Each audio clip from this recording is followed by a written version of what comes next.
Study IQ IAS, अब तैयारी हुई अफोर्डेबल।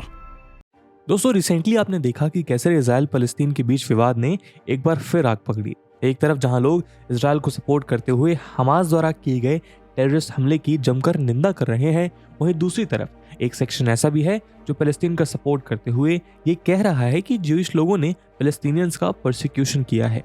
पर इस पूरे विवाद में एक कन्विक्ट ऐसा है जिसके बारे में कोई डिस्कशन नहीं हो रहा है, और वास्तविकता ये है कि कहीं ना कहीं ये पूरा डिस्प्यूट इसी कन्विक्ट की वजह से शुरू हुआ है। हम बात कर रहे हैं ब्रिटिशर्स की। असल में सिर्फ यही एक कॉन्फ्लिक्ट नहीं, बल्कि पूरी दुनिया में ऐसे कई सारे डिस्प्यूट्स हैं जो ब्रिटिशर्स की खराब पॉलिसीज की देन है। ब्रिटिशर्स द्वारा दुनिया भर के अलग अलग रीजन्स में लगाई गई ये आग इतने सालों बाद भी बुझने का नाम नहीं ले रही। आज के इस वीडियो में हम वर्ल्ड के उन मेजर डिस्प्यूट्स के बारे में डिस्कशन करेंगे जिनको औपचारिक या अनौपचारिक रूप से शुरू करने के पीछे सबसे मेजर फैक्टर ब्रिटिशर्स और उनकी पॉलिसीज को माना जा सकता है। दोस्तों, इस वीडियो की इंपॉर्टेंस यूपीएससी प्रीलिम्स और मेंस के GS1 के हिस्ट्री सेक्शन के लिहाज से इंपॉर्टेंट है। तो चलिए शुरू करते हैं आज का डिस्कशन।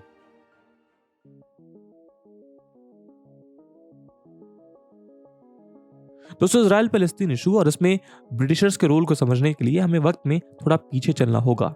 फर्स्ट वर्ल्ड वॉर के समय प्रेजेंट डे फलस्तीन ऑटोमन एम्पायर का पार्ट हुआ करता था, लेकिन वर्ल्ड वॉर के खत्म होने के बाद ऑटोमन एम्पायर को ब्रेक डाउन करके 6 नए स्टेट्स का फॉर्मेशन किया गया। ऑटोमन एम्पायर इस पार्टीशन से current day Lebanon, Turkey, Syria, Transjordan, फलस्तीन और इराक का जन्म हुआ। हिस्टोरियंस का मानना है कि जिस तरह जर्मनी के साथ वर्ल्ड वॉर सेकेंड के बीज वर्ल्ड वॉर 1 के बाद की गई ट्रीटी ऑफ वर्साइल्स में ही बो दिए गए थे, जहां जर्मनी पर लगाए गए हैवी सैंक्शंस और रेपरेशन पेमेंट ने ही आगे चलकर वर्ल्ड वॉर 2 की शुरुआत का इनिशियल ग्राउंड ले किया था। कुछ ऐसा ही खेल अलाइड पावर का पार्ट रहे ब्रिटिशर्स ने इजराइल फलस्तीन के साथ भी किया था। वर्ल्ड वॉर 1 में एक्सिस पावर को हराने के बाद ब्रिटिशर्स लेड अलाइड पावर ने ऑटोमन एम्पायर को कमजोर करने के इरादे से इसे अनसाइंटिफिक मैनर में ब्रेक डाउन कर दिया। नतीजा ये हुआ कि इससे फलस्तीन जैसे एरिया का फॉर्मेशन हुआ जो आगे चलकर मेजर कॉन्फ्लिक्ट जोन बना। इसी तरह ऑटोमन एम्पायर को हराने के लिए ब्रिटिशर्स ने मक्का के शरीफ हुसैन बिन अली की हेल्प ली, जिसके लिए ब्रिटिशर्स बदले में उन्हें एक इंडिपेंडेंट अरब नेशन देने को तैयार थे। लेकिन असल में ये फेक प्रॉमिस ब्रिटिशर्स ने अपने फायदे के लिए किया था, जिसका खामियाजा आगे चल के हजारों लोगों को भुगतना पड़ा। दूसरी तरफ ऑटोमन एम्पायर के ब्रेकडाउन के बाद इन स्टेट्स के बीच बाउंड्री का क्लियर डिमार्केशन नहीं किया गया था। इसकी वजह से स्टेट्स के बीच बाउंड्रीज को लेकर विवाद शुरू होने लगे। ब्रिटिशर्स बखूबी जानते थे कि ऐसा करने से इस रीजन में इंस्टेबिलिटी पैदा होगी। इसका फायदा उठाकर वो अपनी प्रेजेंस यहां बरकरार रख पाएंगे। ब्रिटिशर्स और फ्रेंच के बीच स्काइस-पिकॉट एग्रीमेंट हुआ, जिसके जरिए ऑटोमन एम्पायर के पार्ट्स को दोनों देशों ने आपस में डिवाइड कर लिया। इस डिवीजन के दौरान भी किसी भी कल्चरल एस्पेक्ट या सोशल फैब्रिक का ध्यान नहीं रखा गया। लेकिन यहाँ प्रश्न है कि आखिर ब्रिटिशर्स इस रीजन को अनस्टेबल क्यों बनाए रखना चाहते थे। दोस्तों, ब्रिटिशर्स की चाल के पीछे सबसे बड़ा कारण था सुएज कैनाल। फलस्तीन की लोकेशन काफी स्ट्रैटेजिक थी और वो सुएज कैनाल के बफर के रूप में काम कर सकता था। वही सुएज कैनाल जो बॉर्डर वे में इंडियन ओशन को मेडिटेरेनियन सी से जोड़ने का काम करता है, जिसकी मदद से ब्रिटिशर्स ईस्टर्न वर्ल्ड में मौजूद अपनी कॉलोनीज से आने वाले रॉ मटेरियल और यूरोप से प्रोसेस होकर वापस इन कॉलोनीज में जाने वाले अपने फाइनल गुड्स के फ्लो को मैनेज करते थे। ऐसे में इस रीजन में ब्रिटिशर्स की प्रेजेंस उनके इंपीरियलिस्टिक गोल्स को पूरा करने में वाइटल साबित हो सकती थी।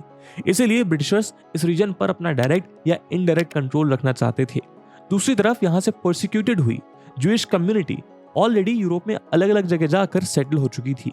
लेकिन जब यूरोप में नेशनलिज्म की फीलिंग बढ़ना शुरू हुई तो ज्यूइश लोगों के मन में भी अपने होमलैंड में वापस बसने की इच्छा जागी। इसके बाद ज्यूइश लोगों ने धीरे धीरे प्रेजेंट डे इजराइल की तरफ माइग्रेट करना शुरू किया, जिसे ज़ायोनिस्ट मूवमेंट के नाम से जाना जाता है।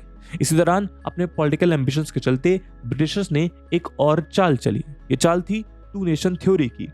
British foreign secretary Arthur Balfour ने ब्रिटिश ज्यूइश कम्युनिटी के एक प्रोमिनेंट मेंबर वॉल्टर रॉथस्चाइल्ड को एक लेटर लिखकर डिक्लेयर किया कि ब्रिटिशर्स फलस्तीन में ज्यूइश होमलैंड क्रिएट करने में उनकी हेल्प करेंगे। हालांकि बिहाइंड द डोर्स ब्रिटिशर्स 1917 के एंड तक कई पार्टी से ऐसे ही बड़े बड़े प्रॉमिसेस अपने पॉलिटिकल गेन के लिए कर चुके थे। उदाहरण के लिए फलस्तीन में ज्यूइश को बसाने का ओपन प्रॉमिस, अरब प्रोविंस को फ्रेंच के साथ शेयर करने का प्रॉमिस और शरीफ के लिए इंडिपेंडेंट अरब नेशन का प्रॉमिस एक्सेट्रा। पर क्योंकि ये सभी नेगोशिएशंस बंद कमरे में किए जा रहे थे और इसीलिए सारी पार्टीज को लग रहा था कि ब्रिटिशर्स सिर्फ उनका ही साथ दे रहे हैं।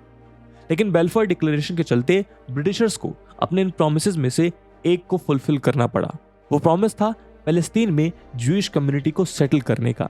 ब्रिटिशर की मदद से हजारों की तादाद में ज्यूइश पैलेस्टीन आने लगे और उन्होंने वहां प्रॉपर्टीज भी परचेज की। धीरे धीरे ज्यूइश का नंबर पैलेस्टीन में बहुत ज्यादा बढ़ गया, जिसके चलते पैलेस्टीनियंस का नंबर लिमिटेड हो गया। पैलेस्टीनियंस इस बात के लिए ब्रिटिशर्स को रिस्पॉन्सिबल मानने लगे, जिसके चलते 1936 में पैलेस्टीनियंस ने ब्रिटिशर्स के अगेंस्ट रिवॉल्ट कर दिया। लेकिन ब्रिटिशर्स ने बड़ी चालाकी से ज्यूइश और पैलेस्टीनियंस को एक दूसरे के अगेंस्ट कर इस रिवॉल्ट को दबा दिया। ब्रिटिशर्स के इस स्टेप की वजह से पैलेस्टीनियंस के मन में ज्यूइश लोगों के लिए और हेट डेवलप हुई और दोनों कम्युनिटीज के बीच ये हेट आज भी इसी तरह बरकरार है, या फिर कहूं कि एलिवेट ही हुआ है। ऐसे में हम देख सकते हैं कि ऑटोमन एम्पायर के बाइफर्केशन से लेकर एरिया के बॉर्डर डिमार्केशन तक ब्रिटिशर्स द्वारा की गई मिस्टेक्स ने कैसे आगे चलकर एक पूरे रीजन को नेवर एंडिंग क्योटिक सिचुएशन में डाल दिया है। दोस्तों, इजराइल फिलिस्तीन कॉन्फ्लिक्ट की ही तरह 7 दशकों से चला आ रहा इंडिया पाकिस्तान बॉर्डर डिस्प्यूट को शुरू करने का श्रेय भी ब्रिटिशर्स को ही जाता है। 1946 में ब्रिटेन ने अनाउंस किया कि वो भारत को इंडिपेंडेंट करने वाला है, या फिर कहें भारत ने अपनी आजादी उससे छीन ली। ब्रिटिशर्स का कहना था कि वो अब इस कंट्री को एडमिनिस्टर करने की सिचुएशन में नहीं है और इसीलिए उन्होंने जल्द से जल्द भारत को इंडिपेंडेंट करके वापस जाने का फैसला किया है। भारत के आखिरी वाइसरॉय माउंटबेटन ने भारत को आजाद करने के लिए 15 अगस्त 1947 का दिन निर्धारित किया। इस समय पूरे भारत की टोटल पॉपुलेशन में 25% मुस्लिम थे और रेस्ट 75% में बाकी कम्युनिटीज थी। लेकिन पार्टीशन का ख्याल किसी के भी दिमाग में नहीं था और कांग्रेस पार्टी के इंडिपेंडेंस मूवमेंट के लीडर्स जैसे महात्मा गांधी और जवाहरलाल नेहरू एक यूनाइटेड इंडिया चाहते थे। लेकिन मुस्लिम लीग के लीडर मोहम्मद अली जिन्ना इंडिपेंडेंस के मुद्दे पर महात्मा गांधी के साथ स्ट्रांगली डिसएग्री कर रहे थे। मोहम्मद अली जिन्ना कांग्रेस लेड इंडिया में मुस्लिम्स के फ्यूचर को लेकर ज्यादा ऑप्टिमिस्टिक नहीं थे। इसका रिजल्ट था 2 नेशन थ्योरी। इसलिए ऑल इंडिया मुस्लिम लीग के लीडर ने इंडिपेंडेंस सेटलमेंट के साथ पार्टीशन की डिमांड सामने रखी।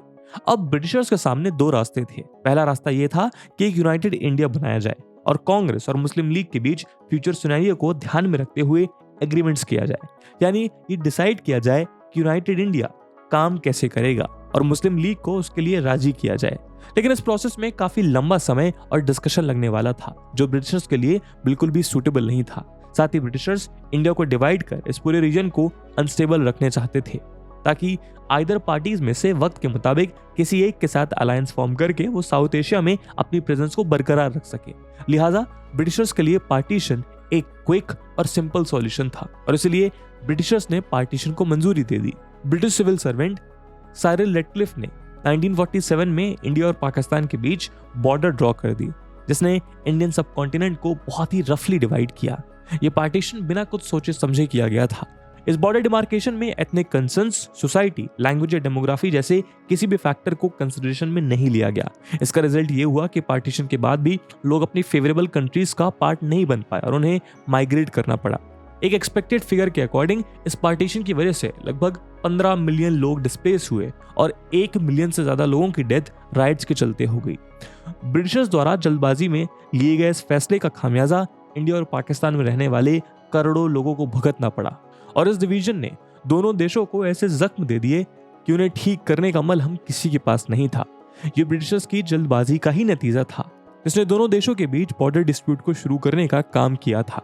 दरअसल पार्टीशन के लिए 2 नेशन थ्योरी को एक्सेप्ट करते हुए डिसाइड किया गया कि ब्रिटिश इंडिया को डिवाइड कर 2 कंट्रीज बनाई जाएंगी, पाकिस्तान और इंडिया। लेकिन इस प्रोसेस में ब्रिटिशर्स ने इंडिया में मौजूद 565 प्रिंसली स्टेट्स के लिए एक कंडीशन ऐड कर दी। ब्रिटिशर्स ने कहा कि प्रिंसली स्टेट्स किसी भी कंट्री के साथ जुड़ सकते हैं और अगर वो चाहें तो इंडिपेंडेंट भी रहते हुए अपना साम्राज्य खुद से चला सकते हैं। असल में ये क्लॉज ब्रिटिशर्स की चाल थी। इसके जरिए वो प्रिंसली स्टेट्स के रास्ते रीजन में डिस्प्यूट का एक नया रास्ता खोलना चाहते थे, जिसमें वो काफी हद तक कामयाब भी रहे। ब्रिटिशर्स के इसी कंडीशन की वजह से इंडिया को प्रिंसली स्टेट्स को अपने साथ जोड़ने में ऑपरेशन पोलो जैसे हार्श मेजर्स भी उठाने पड़े और ये ब्रिटिश पॉलिसी की ही कहीं ना कहीं देन थी कि आज भी जम्मू और कश्मीर प्रिंसली स्टेट्स का कश्मीर हिस्सा इंडिया और पाकिस्तान के बीच एक डिस्प्यूट का मुद्दा बना हुआ है। दोस्तों, इंडिया और चाइना के बीच बॉर्डर डिस्प्यूट का फाउंडेशन स्टोन 1865 में ब्रिटिशर्स द्वारा ही ले किया गया था। W.H. जॉनसन नाम के एक सिविल सर्वेंट ने दोनों देशों की बॉर्डर को डिमार्केट करने के लिए जॉनसन लाइन को प्रपोज किया, जिसमें अक्साई चिन्ह को जम्मू कश्मीर का हिस्सा बनाया गया। चाइना उस समय चिंग डायनेस्टी के अंदर था और चाइना ने इस लाइन को एक्सेप्ट नहीं किया क्योंकि वो अक्साई चिन्ह को शिनजियांग प्रोविंस का हिस्सा मानता था। इस सिचुएशन को डील करने के लिए और चाइनीज डिमांड्स को सेटिस्फाई करने के लिए 1893 में ब्रिटिशर्स ने मैकडॉनल्ड लाइन को इंट्रोड्यूस किया। पावर होल्ड करने के बावजूद ब्रिटिशर्स दोनों रीजन्स के बीच अपने अटेम्प्ट में एक क्लियर बॉर्डर बनाने में कामयाब नहीं हुए और चाइनीज प्रेशर के चलते क्लियर डिमार्केशन से पीछे हट गए। 1913-14 में इस काम को अंजाम देने के लिए एक बार फिर ब्रिटिश इंडिया, तिब्बत और चाइना के रिप्रेजेंटेटिव्स शिमला में टेरिटोरियल डिस्प्यूट को एड्रेस करने के लिए बैठे। इस मीटिंग का ऑब्जेक्टिव था कि ब्रिटिश इंडिया और तिब्बत के बीच एक क्लियर बाउंड्री को डिमार्केट किया जाए। शिमला मीटिंग में ब्रिटिश रिप्रेजेंटेटिव हेनरी मैकमोहन ने 890 किलोमीटर की एक लाइन प्रपोज की जो भूटान के ईस्टर्न बॉर्डर से लेकर म्यांमार तक जाती थी। इस बाउंड्री का नाम था मैकमोहन लाइन। इस लाइन को एग्जिस्टेंस में लाने के लिए एक ड्राफ्ट कन्वेंशन प्रिपेयर किया गया जिसे हेनरी मैकमोहन और तिब्बत के दलाई लामा द्वारा अपॉइंटेड रिप्रेजेंटेटिव ने 27 अप्रैल 1914 को साइन कर दिया, जिसके चलते ये लाइन अप्रूव हो गई। हालांकि चाइना के रिप्रेजेंटेटिव ने कहा कि क्योंकि तिब्बत एक इंडिपेंडेंट कंट्री नहीं है और इसीलिए वो बॉर्डर डिसाइड करने की अथॉरिटी नहीं होल्ड करता है, और ये कहते हुए चाइनीज रिप्रेजेंटेटिव कॉन्फ्रेंस के फाइनल फेज से वॉकआउट कर गए। यानी सारी कोशिशों के बावजूद ब्रिटिशर्स ऐसी बॉर्डर डिमार्केशन नहीं कर पा रहे थे जिसको इंडिया और चाइना दोनों ही एक्सेप्ट कर लें। कई साल बाद 1949 में People's Republic of China existence में आया और 1950 में पीपल लिबरेशन आर्मी ने तिब्बत को कैप्चर कर लिया। क्योंकि चाइना मैकमोहन लाइन को नहीं मानता था, इसलिए उसने एक नए बॉर्डर एग्रीमेंट को प्रपोज किया। चाइना ने 1959 में पीएम जवाहरलाल नेहरू को एक नोट में लाइन ऑफ एक्चुअल कंट्रोल का कॉन्सेप्ट प्रपोज किया, जैसे इंडियन पीएम ने ऑब्वियसली रिजेक्ट कर दिया। सिचुएशन और खराब तब हो गई जब बीजिंग ने अरुणाचल प्रदेश के पार्ट्स को चाइना की टेरिटरी का ऑफिशियल पार्ट दिखाते हुए एक मैप रिलीज कर दिया। इस बात ने 1962 के इंडो चाइना वॉर को स्पार्क कर दिया और अगस्त 1962 में चाइनीज ट्रूप्स ने लद्दाख और अरुणाचल प्रदेश के रीजन को घेर लिया। 20 नवंबर को चाइना ने यूनिलेटरल सीज फायर अनाउंस करते हुए ज्यादातर इन्वेडेड एरियाज से विरोध कर लिया, लेकिन अक्साई चिन्ह की टेरिटरी का कंट्रोल रिटेन कर लिया।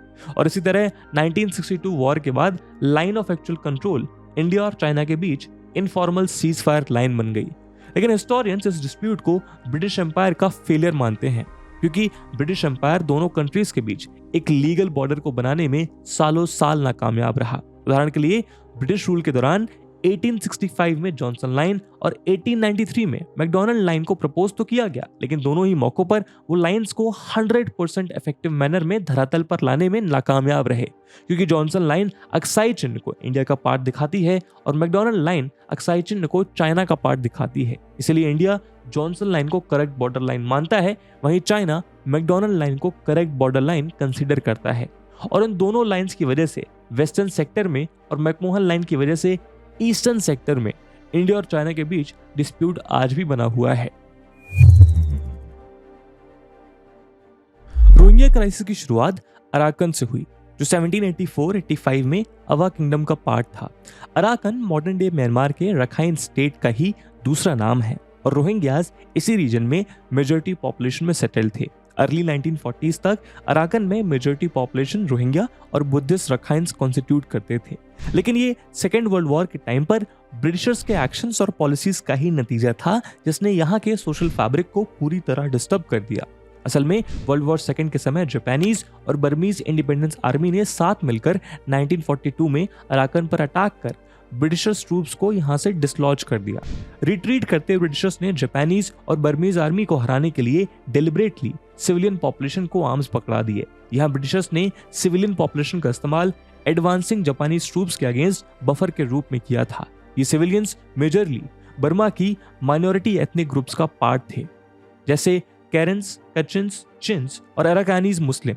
दूसरी तरफ बुद्धिस्ट मेजॉरिटी बर्मीज और रखाइन्स जापानीज कोलैबोरेटर थे। ब्रिटिशर्स ने इन्हीं एथनिक माइनॉरिटीज की हेल्प से क्लैंडस्टीन ऑपरेशंस ग्रुप की फॉर्मेशन की, जो ब्रिटिशर्स के लिए बर्मा में लड़ाई कर सके। इन क्लैंडस्टीन ऑपरेशंस का कंसिक्वेंस अराकन की पॉपुलेशन के लिए सबसे ज्यादा खतरनाक था। 1942 में जब जापानीज ने बर्मीज इंडिपेंडेंस आर्मी और रखाइन्स बुद्धिस्ट के साथ अराकन में अटैक किया, तो अराकानीज मुस्लिम्स यानी रोहिंग्या का लार्ज स्केल मैसेकेयर किया गया। इसके चलते इस ग्रुप के बहुत सारे लोग रेफ्यूजी बन गए। ब्रिटिशर्स ने 1942 और 1943 में अराकान को वापस लेने की योजना बनाई और रिटेलिएट करने के लिए अराकानीज मुस्लिम्स का साथ मांगा। लेकिन इस बार अराकानीज मुस्लिम्स ने बुद्धिस्ट रखाइनीज से रिवेंज लेने के लिए उन्हें मारा और लूटा। ब्रिटिशर्स ये अच्छी तरह से देख पा रहे थे कि किस तरह से दो लोकल ग्रुप्स एक दूसरे के खून के प्यासे हो चुके थे, लेकिन इसके बावजूद ब्रिटिशर्स ने इन लार्ज स्केल मैसेकेयर को रोकने के लिए कुछ नहीं किया। यानी एक तरफ ब्रिटिशर्स ने लोकल पॉपुलेशन के हाथ में हथियार देकर खुद की लड़ाई उनसे लड़वाई, वहीं दूसरी तरफ लोकल एथनिक ग्रुप्स को एक दूसरे के खिलाफ खड़ा कर दिया, जो टसल वहां आज भी बरकरार है। नॉर्थ बोर्नियो के डिस्प्यूट में फिलीपींस और मलेशिया के बीच मलेशिया के नॉर्थ बोर्नियो में सिचुएटेड सबा नाम के स्टेट को लेकर टेरिटोरियल डिसएग्रीमेंट है। इस डिस्प्यूट के लिए कॉलोनियल एरा के दौरान होने वाले हिस्टोरिकल इवेंट्स और उसके बाद के डीकोलोनाइजेशन प्रोसेस को रिस्पॉन्सिबल माना जाता है। 19वीं सेंचुरी के दौरान साबा को नॉर्थ बोर्नियो के नाम से जाना जाता था और ये सदर्न फिलीपींस में सिचुएटेड सुलू इस्लामिक स्टेट की सल्तनत के अंडर आता था। लेट 1800 में ब्रिटिश नॉर्थ बोर्नियो कंपनी को स्टैब्लिश किया गया। एक के बाद एक लगातार लोकल रूलर्स के साथ ट्रीटीज करके नॉर्थ बोर्नियो कंपनी ने सबा के ऊपर कंट्रोल गेन कर लिया। इन्हीं ट्रीटीज की वजह से धीरे धीरे डिस्प्यूट की शुरुआत हुई, क्योंकि ब्रिटिशर्स लोकल रूलर्स के साथ एग्रीमेंट साइन करके हर जगह पर अपनी सोवरेनिटी स्टैब्लिश कर रहे थे। ब्रिटिश नॉर्थ बोर्नियो कंपनी ने सुलू के सल्तनत के साथ लेट 19th और अर्ली 20th सेंचुरी में एग्रीमेंट साइन किया। इस एग्रीमेंट से सबा की टेरिटरी को एनुअल पेमेंट्स के बदले ब्रिटिश कंपनी को लीज पर दे दिया गया। लेकिन 1946 में फिलीपींस अमेरिकन रूल से आजाद हो गया, जिसके बाद उसने सबा की टेरिटरी पर क्लेम करना शुरू किया। फिलीपींस का कहना था कि सुलू के सुल्तान ने ब्रिटिश नॉर्थ बोर्नियो कंपनी को परमानेंटली टेरिटरी गिफ्ट नहीं की थी, बल्कि सिर्फ लीज पर दी थी। इस क्लेम को फिलीपींस ने मेंटेन रखा और उसे अपने कॉन्स्टिट्यूशन में भी रिट्रीट किया। दूसरी तरफ मलेशिया को 1957 में यूनाइटेड किंगडम से आजादी मिल गई और उसने भी सबा पर क्लेम किया और सोवरेनिटी हासिल कर ली। फिलीपींस के लगातार ऑपोजिशन और सिक्योरिटी चैलेंजेस के बावजूद 1963 में सबा को मलय फेडरेशन में जोड़कर मलेशिया की फॉर्मेशन की गई। फिलीपींस को मलेशिया के इस स्टेप से काफी ज्यादा प्रॉब्लम हुई और इसलिए 1963 में फिलीपींस ने सबा को अपनी टेरिटरी का पार्ट दिखाते हुए मैप में ऑफिशियली इंक्लूड कर लिया। इसने दोनों देशों के बीच टेंशन को और भी ज्यादा एस्केलेट कर दिया। यानी एक ऐसी टेरिटरी जिसे ब्रिटिशर्स ने अपने फायदे के लिए चंद पैसे देकर लीज पर लिया था, उसके लिए अब दो देश आपस में लड़ रहे हैं। इस डिस्प्यूट को सॉल्व करने के लिए यूनाइटेड नेशन से लेकर बायलैटरल डिस्कशंस तक हर रास्ता अपना लिया गया है, लेकिन इसके बावजूद डिप्लोमेटिक टेंशंस और वायलेंस आउटब्रेक्स होते रहते हैं। साइप्रस डिस्प्यूट की शुरुआत लेट 19th सेंचुरी में हुई थी, जब साइप्रस ऑटोमन रूल के अंडर हुआ करता था। यह आइलैंड काफी स्ट्रेटेजिक इंपॉर्टेंस रखता था और इसलिए ब्रिटिश एम्पायर ने 1878 में इसे एनेक्स कर लिया। 1914 में ब्रिटिशर्स ने फॉर्मली साइप्रस को ब्रिटेन में सीड कर लिया। वर्ल्ड वॉर सेकेंड के समाप्त होने के बाद पूरा साइप्रस दो पार्ट में बढ़ गया। पहला जिसमें ग्रीक सिप्रियट मेजोरिटी में थे और दूसरा जिसमें टर्किश सिप्रियट मेजोरिटी में थे। ग्रीक सिप्रियट चाहते थे कि उनका यूनियन ग्रीस के साथ ही जाए, वहीं टर्किश सिप्रियट चाहते थे कि उनका पार्टीशन कर दिया जाए। 1960s में साइप्रस को ब्रिटेन से इंडिपेंडेंस मिल गई और दोनों कम्युनिटीज के बीच एक पावर शेयरिंग अरेंजमेंट बनाया गया। ये पावर शेयरिंग अरेंजमेंट भी ब्रिटिशर्स द्वारा अपने पॉलिटिकल गेन्स के लिए किया गया था। इसका रिजल्ट ये हुआ कि ये अरेंजमेंट फेल हो गया और 1963 में ही साइप्रस में इंटर कम्युनल वायलेंस ने जोर पकड़ लिया। ब्रिटिशर्स की वजह से शुरू हुई लड़ाई की वजह से अब दो लोकल कम्युनिटीज आपस में लड़ना शुरू कर चुकी थी। 1974 में ग्रीक सिप्रियट ने कू कर दिया क्योंकि उनका एम ग्रीस के साथ यूनियन करना था। टर्किश सिप्रियट को सेव करने के लिए टर्की ने इंटरवेंशन किया और साइप्रस के नॉर्थ पार्ट पर कब्जा कर लिया। ये इन्वेडेड साइप्रस का लगभग 35% एरिया है और इस पार्ट को ग्लोबली आज भी रिकॉग्नाइज नहीं किया जाता। साथ ही ये डिस्प्यूट आज भी टर्की और साइप्रस के बीच रिश्ते के गले की हड्डी बना हुआ है। दोस्तों, इसी तरह का एक बॉर्डर डिस्प्यूट ड्यूरेंट लाइन पर भी एग्जिस्ट करता है। ड्यूरेंट लाइन इंडिया और अफगानिस्तान और पाकिस्तान और अफगानिस्तान के बीच का बॉर्डर है। इस डिस्प्यूट की शुरुआत लेट 19th सेंचुरी के समय के पॉलिटिकल लैंडस्केप की वजह से हुई। मॉर्टिमर ड्यूरेंट ने अफगानिस्तान के रूलर आमिर अब्दुल रहमान खान के साथ ब्रिटिश इंडिया अफगानिस्तान के बीच एक लाइन ड्रॉ की। ये ड्यूरेंट लाइन 2460 किलोमीटर लॉन्ग थी और इसने एथनिक पाश्तून टेरिटरीज को डिवाइड कर दिया। पर इस लाइन का मकसद अफगानिस्तान को इंडिपेंडेंट स्टेट प्रोवाइड करना नहीं, बल्कि इसके पीछे ब्रिटिशर्स की एक छुपी हुई चाल थी। इस एग्रीमेंट को करने का प्राइमरी मोटिवेशन ये था कि अफगानिस्तान में पोटेंशियल रशियन इन्फ्लुएंस से ब्रिटिश इंडिया को बचाने के लिए एक बफर जोन को क्रिएट किया जा सके। इस लाइन को बनाते समय लोकल एथनिसिटी और ट्राइबल डायनेमिक्स को भी कंसीडर नहीं किया गया, जिसकी वजह से वहां के लोगों को काफी परेशानी का सामना करना पड़ा। अफगानिस्तान ने कभी भी ड्यूरेंट लाइन को फुली एक्सेप्ट नहीं किया और हमेशा से इस लाइन को ब्रिटिशर्स द्वारा किया गया यूनिलैटरल इंपोजिशन बताते आया है। अफगान लीडर्स और वहां की गवर्नमेंट सालों से इस बॉर्डर को रिजेक्ट करते आए हैं और ये बोलते हैं कि वो सिर्फ एक टेम्पररी लाइन थी और उसे नेगोशिएट किया जाना चाहिए। ये इशू तब और इंटेंसिफाई हो गया जब 1947 में पाकिस्तान का क्रिएशन हुआ, जिससे ब्रिटिश इंडिया और अफगानिस्तान के बीच बनाई गई ड्यूरेंट लाइन अब पाकिस्तान और अफगानिस्तान का बॉर्डर बन गई। आज ड्यूरेंट लाइन दोनों कंट्रीज के बीच एक सिग्निफिकेंट पॉइंट ऑफ कंटेंशन है, जो उनके डिप्लोमेटिक रिलेशन से लेकर क्रॉस बॉर्डर ट्रेड तक हर चीज को इफेक्ट कर रहा है। एथनिक पाश्तो जो बॉर्डर के दोनों साइड रहते हैं, वो अक्सर उस रीजन में अपनी फ्रीडम को लेकर डिमांड सामने रखते रहते हैं। इस डिस्प्यूट को भी रिजॉल्व करने का काफी प्रयास किया गया, लेकिन ये सभी प्रयास नाकाम रहे और पाकिस्तान और अफगानिस्तान आज भी यहाँ कॉन्फ्लिक्ट को खत्म करने के लिए लड़ाई कर रहे हैं।